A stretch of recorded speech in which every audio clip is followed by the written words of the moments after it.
I'm Liza Jane Heffelman, and I'm just stirring up a little sweetness here after I tell you a story. Well, it's a story about right where you're sitting, right here, right now. I bet you think you know where you are, but you'll be wondering after you hear my story. Yeah, just stirring up some sweetness. So I tell the story of intrigue, a story of desperate times, a story of the war between the states. Well, actually, it was only two states, the state of Missouri and that which was to become the great state of Iowa. Put that down there. Problem you'd say is must do about nothing. No shots were fired. No lives were lost. Probably much ado about nothing. Well, you'd think it was nothing if you was trying to stir up something sweet like I'm doing here. You'd think it was nothing if you lived through it like my husband Henry and I did. Oh, Hank and I had quite the times back then. So let me tell you what happened. Now, it gets a little confusing at times, but I'll try to keep it straight. You see, the whole problem started back in 1816. Well, that's 35 years ago. What with this being 1851 and all now. So in 1816 is when the problem started. Well, that's when Missouri decided to file to petition the Congress to become a state. And the thing about becoming a state is they think you need to know where your borders are. Well, they were pretty good with the river over there and this over there, but that northern part, that kind of got them. Because the Osage Indian Territory was up there, and then the Wisconsin area, which was to become the Iowa Territory, was a little bit hazy, so they needed to know what that northern border was. So a few years after the 1808 treaty with the Osage Indians, two fellows, John C. Sullivan and Pierre Chateau, were commissioned to survey this here Osage Indian Territory and determine the northern border of Missouri. Well, that Chateau fellow, he spent most of his time up helping his brother in that Dubuque area, but that's another story. I might tell that one sometime. So Sullivan was kind of on his own. And we think he might have been an intelligent man. But he made a few mistakes along the way. So he started out to find the northwest corner of Missouri. And to do that, let's see, do I have a, yeah. To do that, he went to the confluence. Okay, gotta turn this around so I can see it.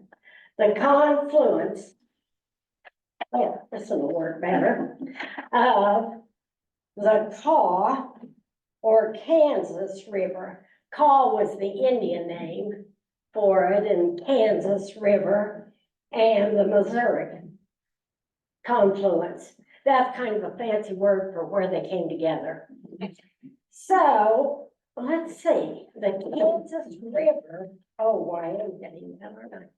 The Kansas River and the Missouri, there's a little town starting up there.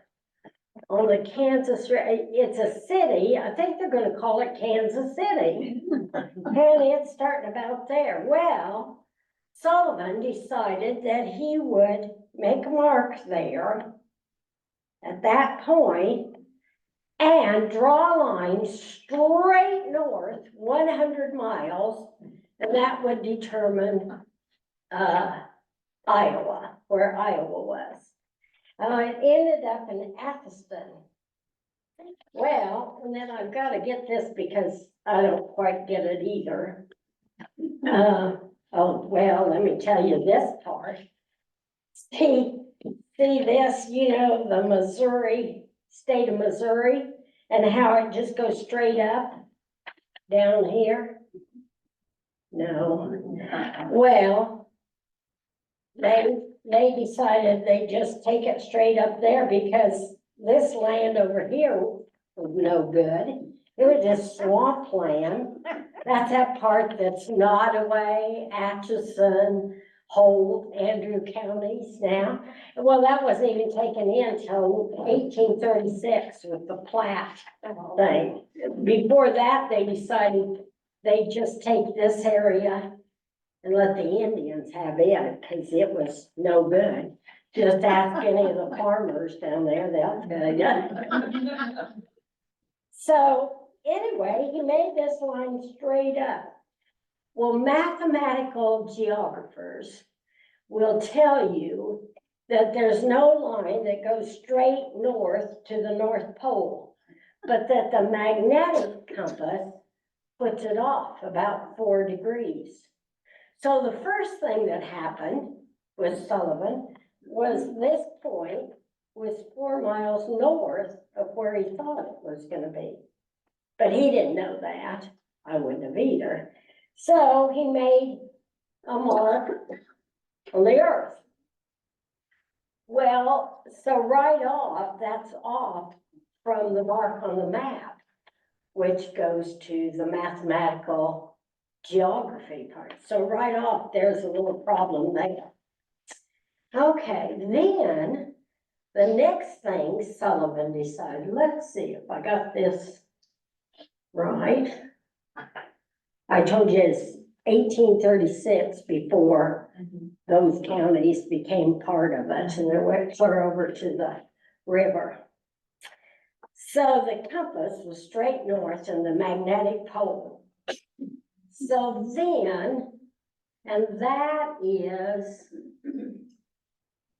5 miles north of Sheridan, Missouri. Now it's where that point is, and Athelstan is where that mark is. Well, then the next thing Sullivan decided was he'd draw a line straight across there to the Des Moines River Rapids. Well, there's a problem there. The Indians and the settlers at that time called those rapids in the Mississippi River the Des Moines River Rapids, because they started right about there where the Des Moines River took off, another confluence of the Mississippi and the Des Moines River.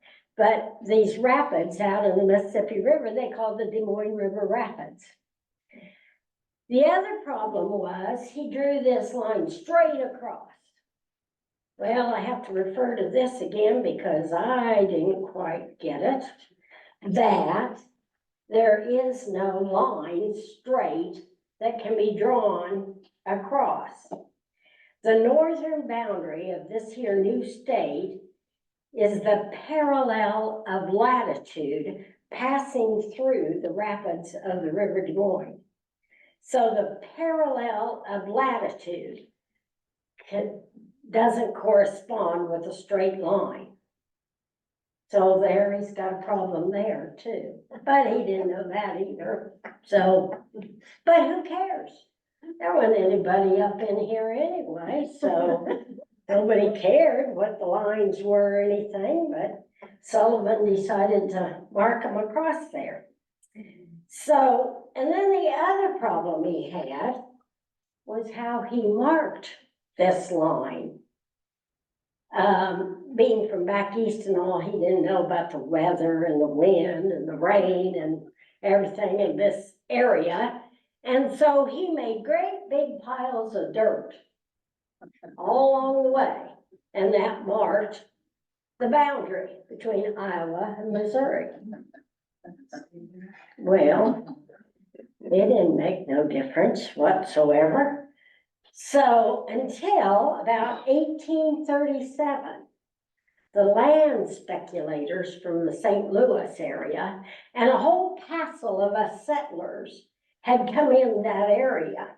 Hank and I had moved in there to the Van Buren, what later became Van Buren County, the Van Buren area, you know, President Van Buren and all.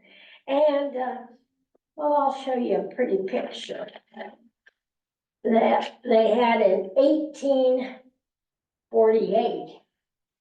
Here's a picture of the Iowa Territory. 1848. So there's a couple things that happened pretty soon after that. The Missouri officials were trying to annex this land or claim for tax collection. And 3 great big trees were cut by some of those Missourians. Oh, what a ruckus that was. You see, those St. Louis land speculators wanted to resurvey this area, so they agitated for that. And so the new governor of Missouri, LeBurn Boggs, decided that he would reassess that area. And so he contacted a man named Joseph C. Brown. And he began his work looking for the upper boundary of Missouri. So he went to the Constitution and it said the Des Moines River Rapids. Okay, he said, Des Moines River Rapids. So he went over here, and you see here where the Des Moines River takes off, and it goes and it goes and it goes, and he never could find any rapids in this Des Moines River. So he gets clear up to Keosauqua.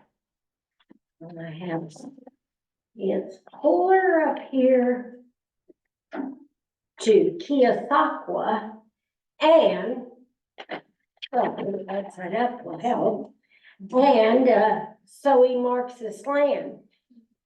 Well, that happened to be 8 miles, 4 kinds of stuff, almost 9 miles north of Sullivan's line.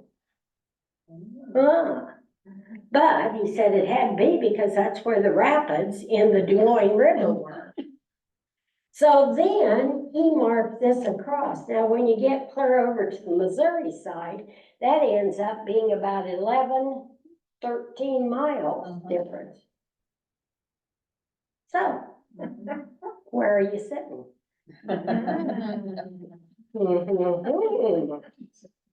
Anywhere from State Street in Clarinda, clear down to Bradyville. And several people call it the Lapland area. So how many people are living in that Lapland area? Well, that's not too much difference, 9 miles, 11 miles. Well, it actually did end up being quite a bit. Here, let me show you. On this, if you put that in here,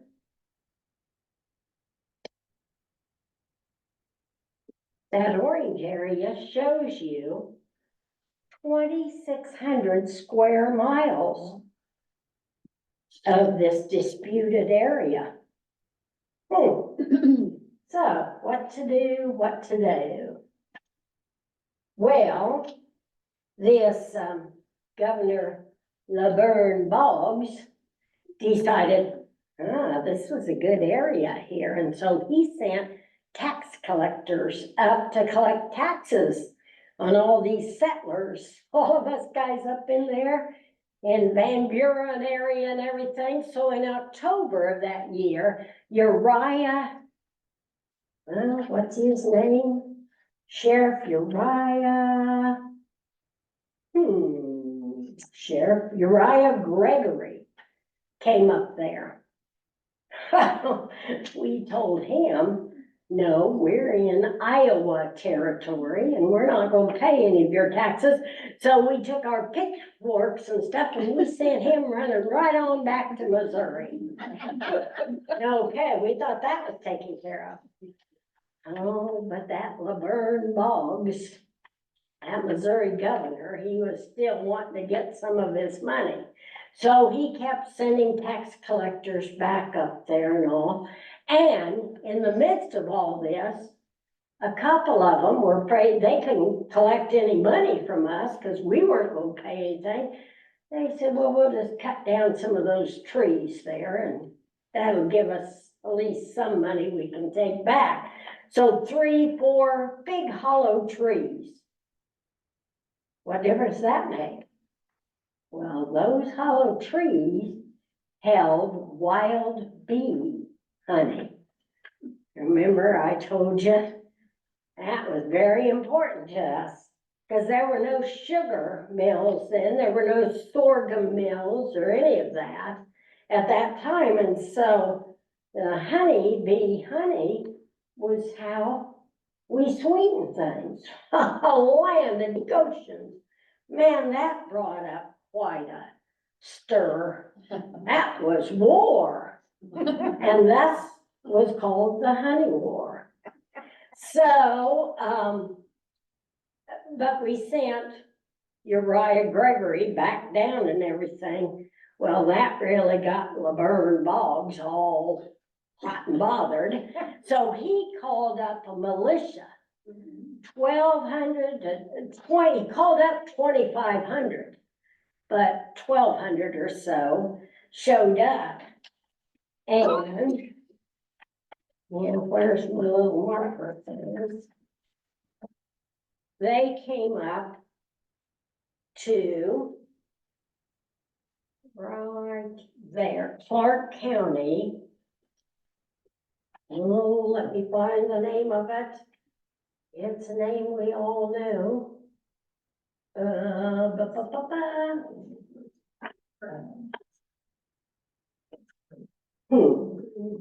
Van Buren. Waterloo, Missouri. And so all these guys were all gathered there.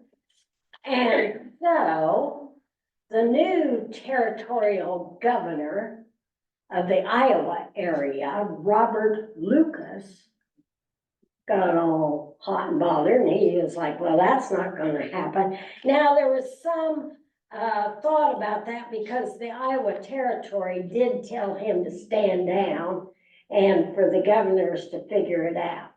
But Robert Lucas had the same problem back in Ohio when he was territorial governor there.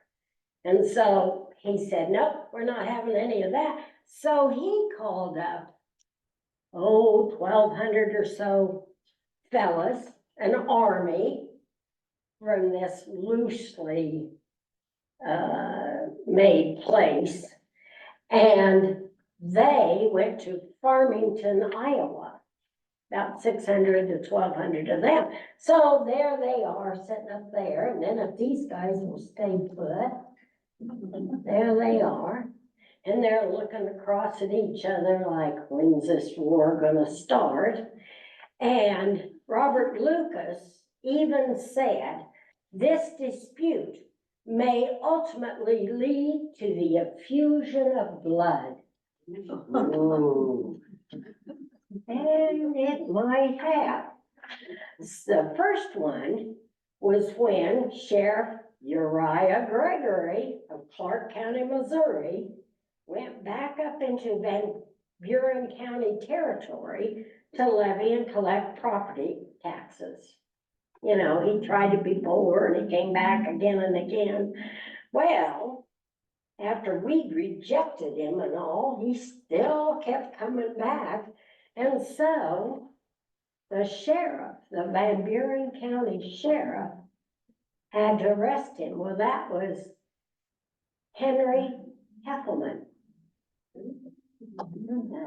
You recognize that? Yeah. That's my husband, Hank. Well, he had no choice. he just kept bothering things and stuff. And so he arrested Uriah Gregory and he took him up to Muscatine just for a little while, locked him up just to calm him down. Well, that might have calmed him down, but those Missourians, you know how they are, all suspicious and all. They decided that some local yokel farmers had kidnapped Uriah Gregory. They didn't know what they were gonna do to him. And so they decided that they were gonna have war there from Waterloo, Missouri. Okay, went through all of that. But how about these men here? They really didn't care that much about the border dispute. It was no big deal to them. Remember October and then it was late November? So it was off season, the crops were all in, there was no work and nothing else to do. And so they thought, hey, we'll join this army, we'll get paid. Well, that didn't happen. They didn't get paid at all. This rabble of locals even had to furnish their own uniforms. Well, you can't believe what a motley crew that looked like. And they had to bring their own weapons, squirrel rifles, pistols, flintlocks, log chains, pitchforks. Oh, I forgot to bring my pitchfork tonight. Even a dasher from a butter churn. Even though it was December, they had no tents, no blankets, no ammunition, not even any food. But one thing, where is that it tells that Iowa was not short of was officers. They had 4 generals, 9 general staff officers, 40 field officers, that's colonels and majors, and 83 company officers. Woo! That's captains and lieutenants, and in spite of all that, the morale stayed pretty good. Well, one of the commanders, who was issued 6 wagons, but he had no supplies to put in it. So he filled 5 of them with whiskey, just to keep his troops in good spirits. And good spirits they were. Woo! Well, the Missouri side was having the same trouble. They didn't have any uniforms, any backing or anything, no food. They even broke into the local hardware stores and grocery stores to steal food. A note is that later the state of Missouri did repay those companies and stores, but they were getting their food and their supplies there, and their spirits remained pretty high too. I don't know if they got anything from the whiskey things or not. But, so they're looking at each other and they got their pitchforks and well, really, it was December of 1839. Cold, freezing, nobody paying them anything. Both sides about the same time decided, enough of this, turned around and went home. So, also, December 12th, 1839, it was agreed by the governors to let the state legislators grapple with this problem. So, they went home. Missouri legislator Thomas L. Anderson even said, "In the name of the God of mercy and justice, gentlemen, let this monumental piece of absurdity, this phenomenal but cruel blundering, have an end." And end it did. The honey war ended. Oh, they didn't solve the problem of the border though, did they? Remember I told you they left it to the legislators? You know how that goes. So for 6 more years, they kept tussling back and forth across about that. Well, in fact, let me get the guy who said, Augustus C. Dodge pointed out that this area put that many more people into a state, Missouri, which condoned slavery. And that was an abomination, unbearable to this Iowa territory. The other thing was the states did not want Congress to decide that because that might take over states' rights. So what to do? Well, nothing much happened until 1846. Another state decided to become part of the Union. Iowa. Got it. So they decided to get this figured out. So they had this Brown do this and all that, and they had 4 different state lines decided here, and any one, well, again, if you put it like that up, it works then. Any one of those areas, there were 4 lines across here. The one Sullivan said, the one that should have been on the map because of the mathematical geography and stuff. Another one that Iowa declared, but it was discarded. And then this one way up here that Brown said.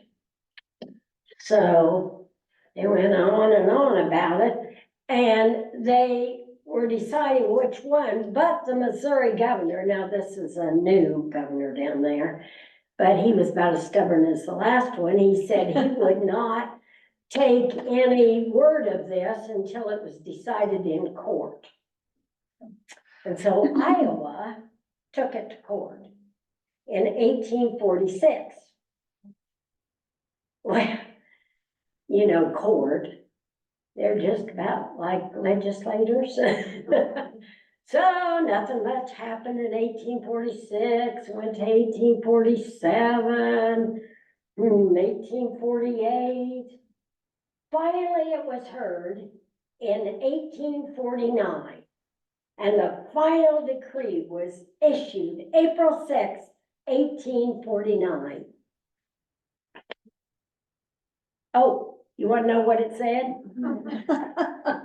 Wait, got the wording right here.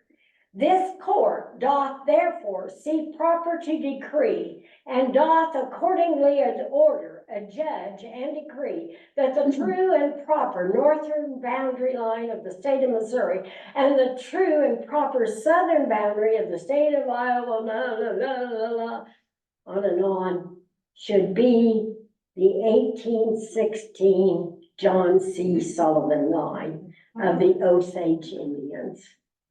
And so that's what they decided. And went on, and the Indian territory that was first said was what they went by. So it got decided. Well, by the Supreme Court, it went clear to the Supreme Court in 1849. But the Supreme Court said, wait a minute, we don't want you to mark that line like Sullivan did with a pile of dirt. Nobody's gonna know what that line is. And so they sent in 1850 Commissioners Joseph C. Brown of Missouri and Henry B. Hendershot of Iowa were appointed to find that Sullivan line. And then they were ordered to plant 1,500-pound cast iron cast iron pillars along that border every 10 miles. Well, let me show you. It's a little heavy, 1,500 pounds, you know. Well, and the pillars were to be 4 feet, 6 inches high, and tapered at the top, 12 inches at the bottom, up to 8 inches, kind of looked like the Washington Monument. And on the north side was to be written Iowa. And on the south side, Missouri. And on the east and west side was to say state line. And they were to plant these every 10 miles along the border. So they did. Let's see, we're back to this. And north side, the final pillar was put into place 1851. Oh, yeah. 35 years of surveys, resurveys, commissions, resolutions, almost a honey war. But finally, 35 years later, these were put every 10 miles, starting Athelston was the first place, and then go back 10 miles and back, and because of the 1836 plat thing, they went clear to the Missouri River. So we've got them every 10 miles along there. Well, I don't know about you, but I farmed down there in that area. And I had a neighbor who said, I sure am glad the Supreme Court decided we lived in Iowa. I never did want to farm in Missouri. Like that Missouri land isn't near as good as our Iowa land. Thank you.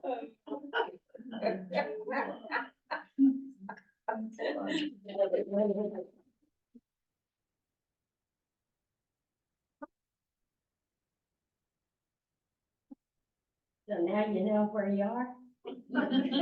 Any questions? Yes. Do Yes. any of those pillars still exist? Yes. Whoa, it's here. I took the grandchildren along.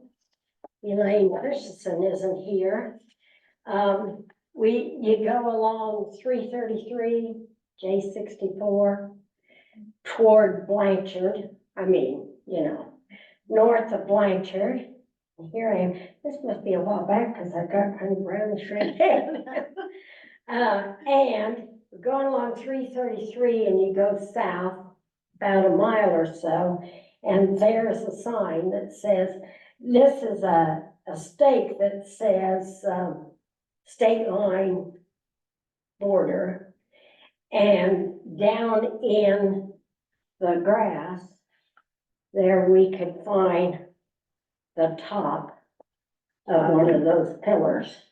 And Joe Baumley from Maryville did his doctorate research about it. So he went up north of Sheridan and he found 3 across the Atchison County, across that county. Worth County. Worth County, yeah. So this is the marker survey marker. So we found those, and, and then here's what they look like. Missouri on one side, Iowa on the other. Oh, my. The one north of Sheridan has a plaque about the honey war. And then in say that again. I say the one, north of Sheridan, has a plaque on it about the honey war. Yep, I've got a picture of it. In 1969, the Daughters of the American Revolution, put up a plaque there.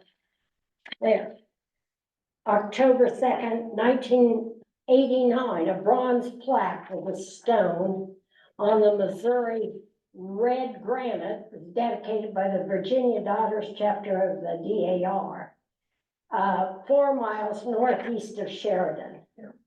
So that's one of them. And one of them said, you used to drive the highway divided. Right. Now, does it still, or then it says now you It's go, on the south side now, but it used to be, you could drive on either side of it. yeah, and then it And- says now And you. that, if you wanna find it, it's on 100th Road, and it is a dirt road, it's not gravel. Yeah, So don't come to. yeah. And every time I'm thinking of giving one of these talks, I think, oh, I'll drive over there. But haven't done it yet. Now, the other thing is, if you think about this, there's Blanchard. And it's northwest of Blanchard. And 333 goes across, and you just go down a little ways. Well, then it said every 10 miles. What's 10 miles east of there? My farm. So I was like, huh. So about 3 miles east of Bradyville, right here should be one of these. And I knew Birch Cemetery, the south side of it, is Missouri. So I go driving down there, and like you say, then you get into dirt road and across the dirt road, and I'm out there wandering around trying to find that. And a neighbor said, what are you doing out here? And I said, well, I'm looking for that. Oh, he says, I know where that is. So he told me a story that there's another neighbor. And like I said, by Hopkins, it's out in the field, and there it's out in the field. Well, this 1,500-pound marker is in the middle of a hayfield. Well, this other farmer neighbor, who shall be nameless, got tired of mowing around that all the time, so he knocked it over. Yeah, accidentally hit it, and knocked it over into a fence row. So this farmer said, but I know where it is. I'll take you to it and show you. So he said, it's over here, it's knocked over in the fence row. So there it was. I was so excited. And I said, oh, I want to get a picture of it. And, oh, I'm not going to say and, am I? Said, well, if you wait till tomorrow morning, I'll go get my log chain and tractor, and I'll set it up right, and then you can come tomorrow in the sunlight and take a picture of it. The next morning he called and he said, you might want to wait a little bit on that, because I looked it over and I got Iowa on the east and Missouri on the west, state line, and I already took the log chain off, so I'll have to fix that some later time, and I've never been back. So I don't know, it might be Iowa, Missouri, might be east and west. But there's one of them. So several people have looked for them all along. And it'd make an interesting excursion. What happened to the honey trees? I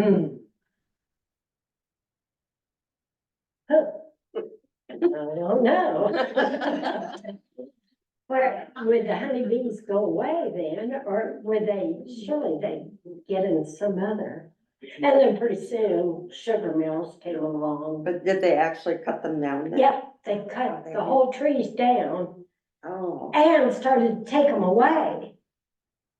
And therefore, then the bees didn't have any place to be, so took care of our honey.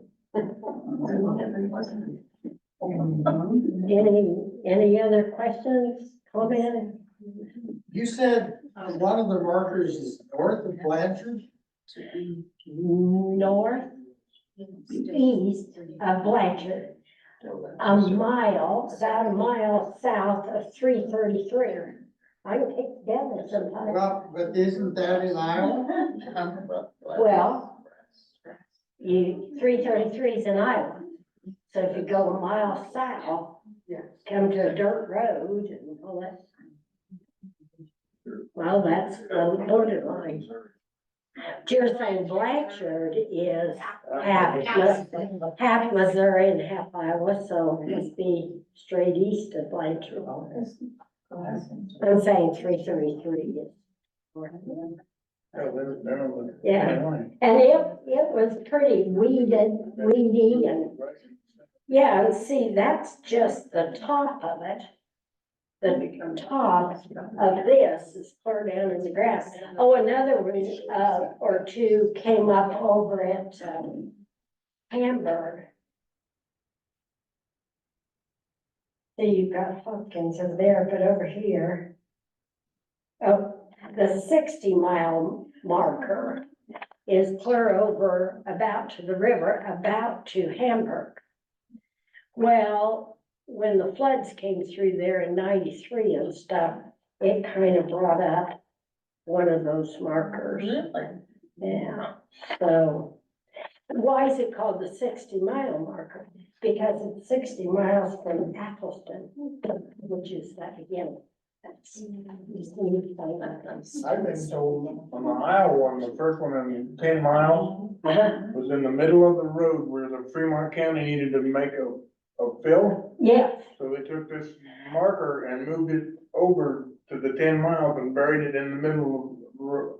Well, it's under the county road, and it can be found on the Geiger counter, but I've never heard anybody ask for it. yeah, that's, I heard that same thing, that they That's took right. it from. South of us a little ways. And then I think when that flood came through, then that caused a problem with that. Not with that one. Not with that. They might have had one over, did they have one at the start? At the Missouri River? Yeah, well, it says that's the first one. Yeah, so we were first. At Yeah, Hamburg. it was So a flood, you they guys wouldn't have have had been- any water. Well, it seems like there'd be one in the middle of the Missouri River. Right in the 10 miles. We probably had the first. Yeah. Yeah, but it's not called the 10 miles, it's called the 60 mile, because it's 60 miles from Athelston. The Madison County line? Athelston, Sheridan, north of Sheridan, Missouri, which is where his 100 mile straight north ended up. Athelston is the one versus, Uh, Blockton. Blockton, and what, 3 or 4 miles north of Sheridan. Out. So, So like where I grew up, north of Riverton, that, my folks always said that the line, I mean, that has nothing to do with these markers, but Yeah. at that one time, that was one of the lines. oh, yeah, one of these. One of those other lines. Yeah, Yeah, because Yeah. see, there are 3 of them that are real close Sure. there, yeah, that yeah, depending on the parallel right, of latitude. yeah, And then I never did get what the third one was. Iowa declared one, but it was discarded. So it might have been that be one. that one. Yeah. And then, Was it north of Riverton or? well, the line Well, went we east live, and west. we live between Shenandoah and Farragut and the Manti Road. Yeah, oh, man. That's supposed to be the was the north line Oh, one of through them. there. Yeah. Well, it's supposed to have been the farthest north line. Yeah. Hmm. I So when it was all also, said and done, did either state gain or lose land? Iowa won. Iowa got. Yeah, Missouri didn't get to collect any of these taxes. We go clear to Bradville. And pay Iowa taxes, which actually Missouri taxes would be cheaper. Yes. Did we win or not? Because we have better jury. So, yeah, but it was 35 years before they could get it decided. It's an interesting story. It's amazing they got it done in 35 years. Between legislators and court. So how many of those did you say was Every 10 installed? miles. 1,500. No, 1,500 pounds. 1,500 pounds. It's every 10 miles, so how far they go outside. Every 10, oh, yeah, I was gonna figure that out. No, it's 60 miles from that first one. They go every 10 miles. Yeah, so now then I think from Athelston over, I don't think they did them every 10 miles. I think over that way, it was like sometimes 20, 30 miles Huh. before they had them farmed. Somebody was asking, has anybody gone over there to that area here? That'd be an interesting trip sometime. Did you just, what sources did you use or just? I have a bibliography of 20 sources. I was telling Andrew. I was a board member at Nottoway Valley Museum. Okay. And your mayor wrote an article. Where is Hill? Craig Hill wrote, The Honey War in Pioneer America, Volume 14, 1982.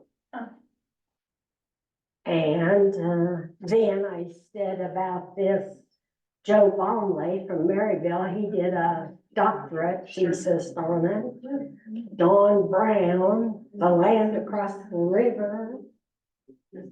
Oh, and then R.A. Cabine, that's kind of an interesting one. Oh, let's see if I have. Then I presented it down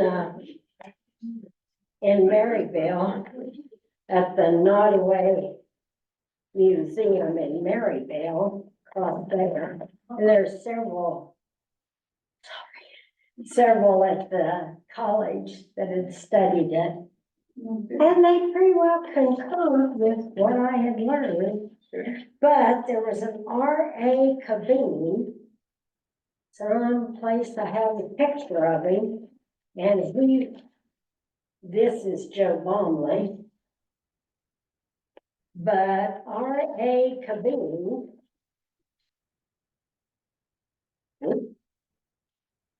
I have done good research. Remember when he was young, watching them haul, there we go. History of Page County linked in the Missouri boundary settlement. R.A. Cabine, one of the farmers near Blanchard, there's a picture of him, recalls when he was a young boy, 65 years ago from this picture, he watched them haul those 1,500-pound iron markers up from St. Joe overland by ox team from St. Joe and put them in. Posts were placed every 10 miles, cast in form similar to the Washington Monument. And it shows the top of it and stuff. And then another one was Midland Surveying, found below the road in Fremont County. So that's when, and here's a picture of that, when Midland Survey this is 1943, but then I think it was like 1950 some, they came across and surveyed exactly where all this were. What was the question?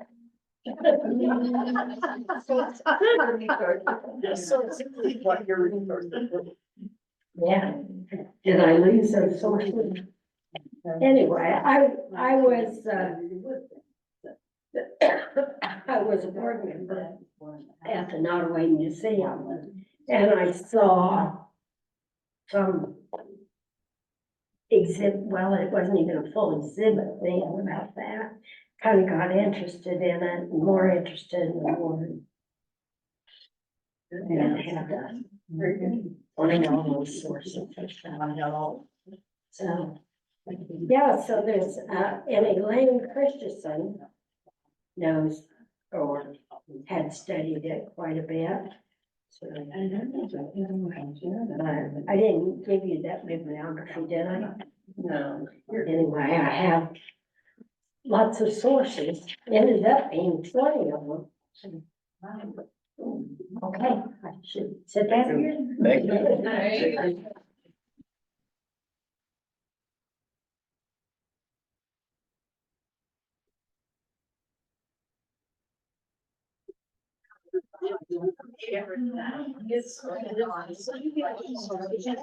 That's what happens. I guess.